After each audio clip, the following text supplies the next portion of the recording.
Alright, Shalom Akim. I like to say Kal Halayim, Yahweh Ba'ashem Yahushai, Ba'ashem Rakal Kudash. Double down the apostles and others of great mills do not rule well. Peace and salutation to the Akim around the world that push this truth to the four corners of the earth, right? There is Yahweh from the GMS Trinidad East Camp. Alright, I said I'll go through a few precepts and entitled it Adding or Taking Away from the Word equals Death. Right? I'll go to one particular example. Mr. Jesus. I have a few examples, but there's just one of them, right? The book of Jesus is a Bible for the modern day, right? And I see a lot of Bibles following this same pattern. Not just this blasphemous one, but it have a lot of others that actually make versions and make changes to them. And they try to put it as more modernized, right? And there's a passage in Kanye's so-called Bible, the Jesus Bible, in Genesis 8. It say, and Kanye remembered Noah and every living thing and all the cattle that was with him in the ark. And Kanye made a wind to pass over. Oh, this is high blasphemy. high blasphemy. You understand? And he have to bite a missile for this. You understand? With those lower grill diamond teeth that he have to bite a missile for this. And this is something that a lot of people do. They just do it through Bibles, and they just also do it through teachings. But I'll go to the Bible parts first. Right? So this is what is the difference between NIV and KJV, right? I was reading this little piece here that this guy Paul Manning said. It say the KJV was translated in 1611 and was more or less a word-for-word translation, right? That's why we at Great Millstone say that the KJV is the most accurate version that you should use, right? Don't use these other versions, these more modernized versions that it does actually make. You should use the KJV, right? Because it's a more accurate version compared to a lot of others, right? Word-for-word translation, whereas the NIV is a modern dynamic equivalence.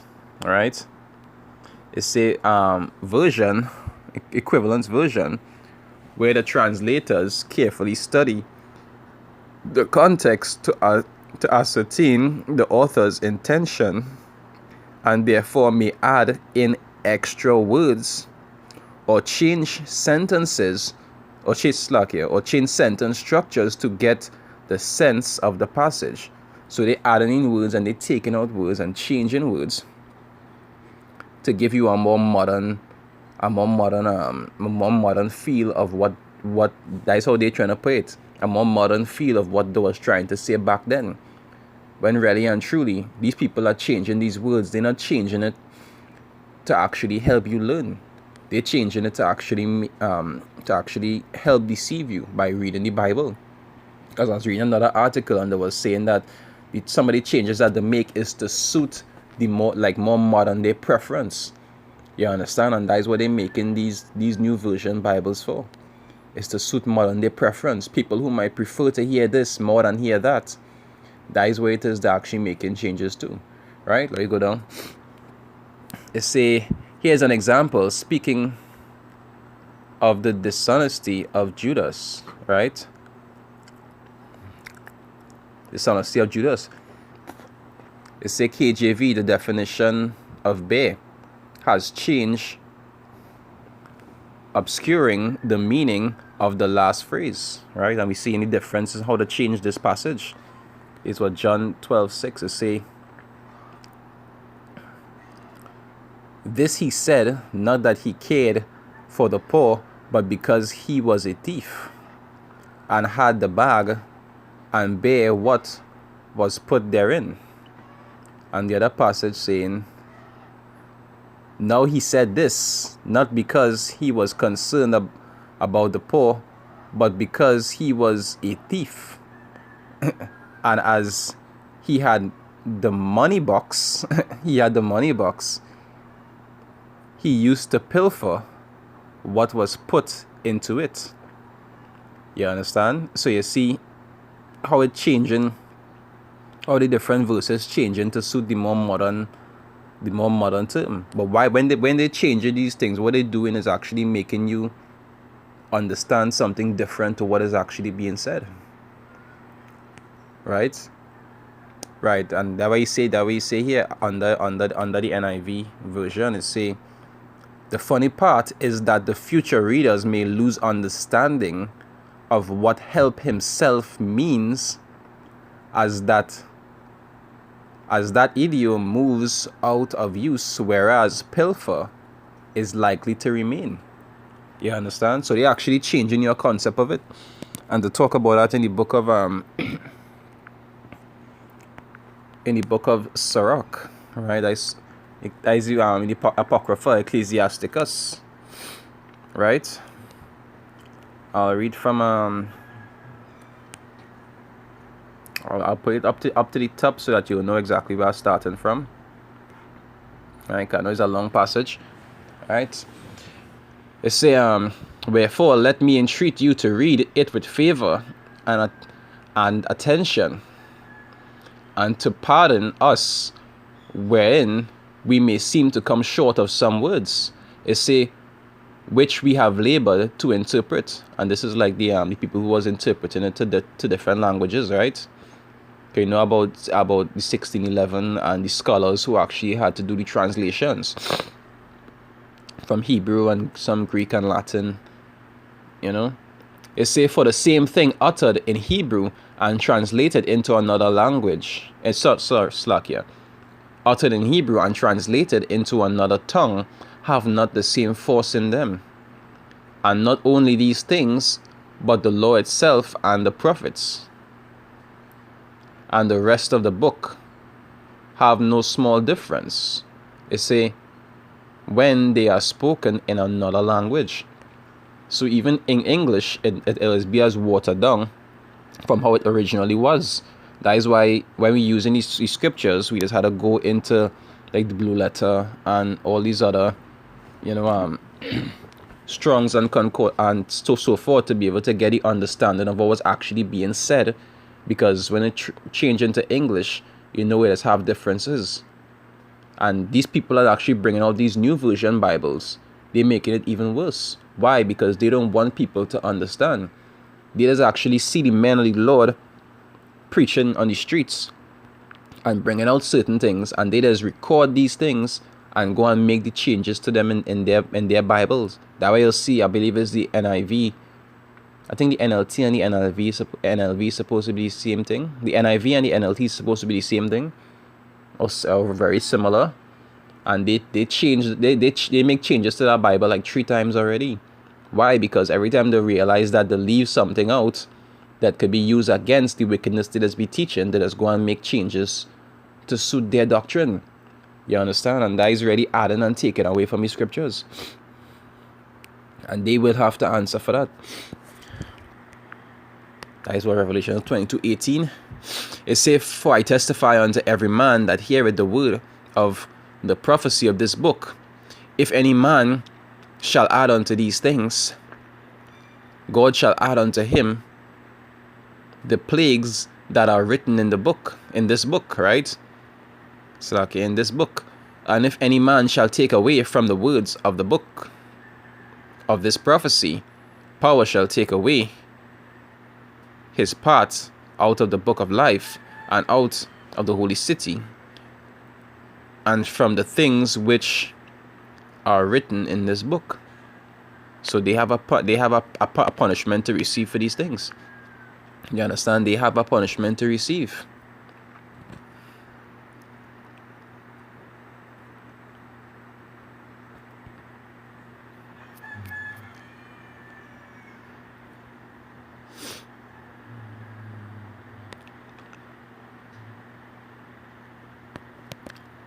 And they will receive that punishment. Now you'll see Jesus have his version.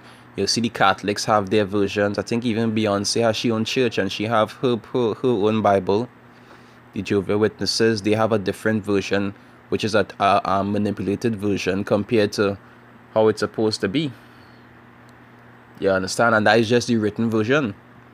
It also have those that is add and take away from the word to the extent where they just actually teach contrary to what the scriptures say. Now you will have men at the Lord who might be teaching something that was different, and when they learn the correct thing, you understand, they corrected themselves. They tell the people, well, it's not this way, it's that way. You understand? But these people out here who actually know that the scriptures are not supposed to be that way, and they're teaching it and actually making changes to deceive the masses just to receive money, you understand, they will be destroyed. You understand? And that's why the Lord has actually always reveal the secrets unto his servants, the prophets, so that the men who actually might have had any kind of errors, he will give them time to fix it and work on it. But these other people, he wouldn't give them that time or that chance to fix it. Why? Because they are ordained to be destroyed. You say Proverbs 30, I'll read from verse 5, right? It says, every word of power is pure, right? Every word of the Most High is pure. It says, he is a shield unto them that put their trust in him, right? So every word, the word itself is pure. You understand? If you put it as pure as a lamp, as a cleansing agent to wash, to cleanse your way, you understand? This word is something pure. It's not supposed to be changed to suit anybody's personal views.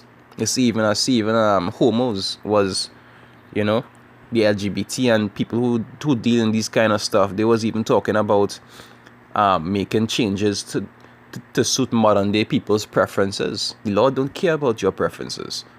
The Lord said how it's supposed to be. And all the people are doing these things, they are going to be destroyed. Right? Verse 6, it say, add thou not unto his words, lest he reprove thee, and thou be found a liar. And he reproving them now by actually bringing out the men of the Lord to correct them. You understand? By going out on the streets and actually showing the errors within these different doctrines. I will see the apostles talk about all these Christians who coming up against them, and trying to debate and so forth, and they keep getting cut. They're getting reproof. Why? Because what they believe the scriptures to be, or what they were taught it to be, is actually wrong.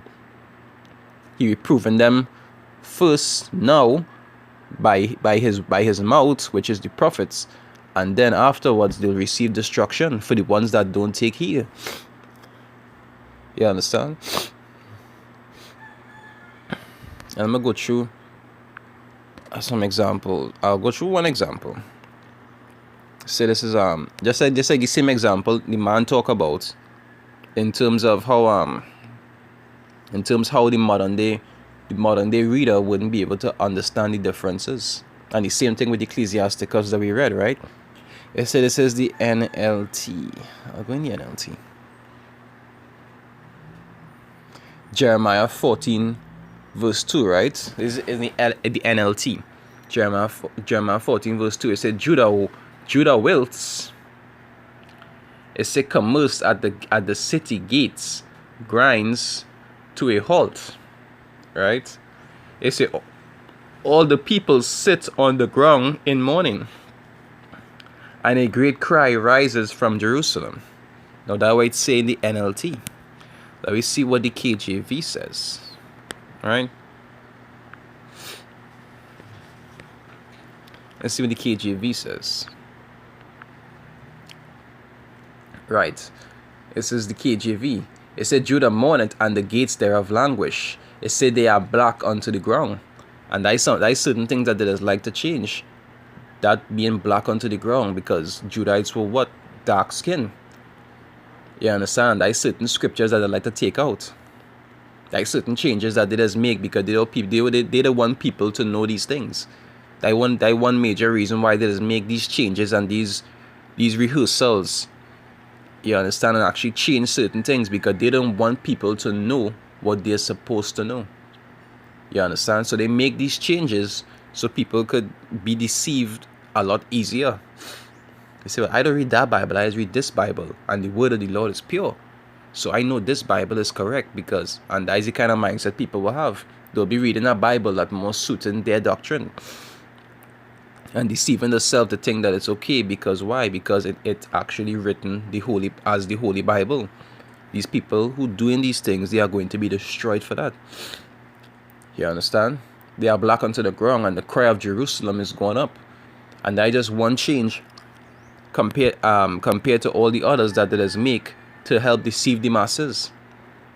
You understand? Kanye had his changes in his Bible. Jehovah's Witnesses have their changes in their Bible. It have the Catholics. They have their changes in their Bible. Think of a Catholic Bible here also. Let's see what the Holy Catholic Bible. Let me see what this says about Jeremiah 14 verse 2. It said Judah has mourned, and its gates have fallen and become hard to discern on the ground. And the outcry of Jerusalem has ascended. You understand? So all Bibles are not the same.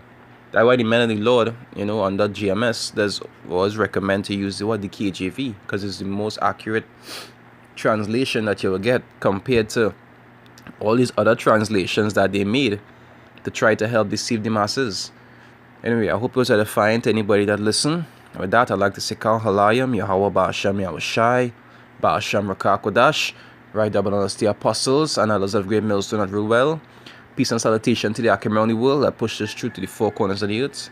Right? Akim, Shalom, stay strong.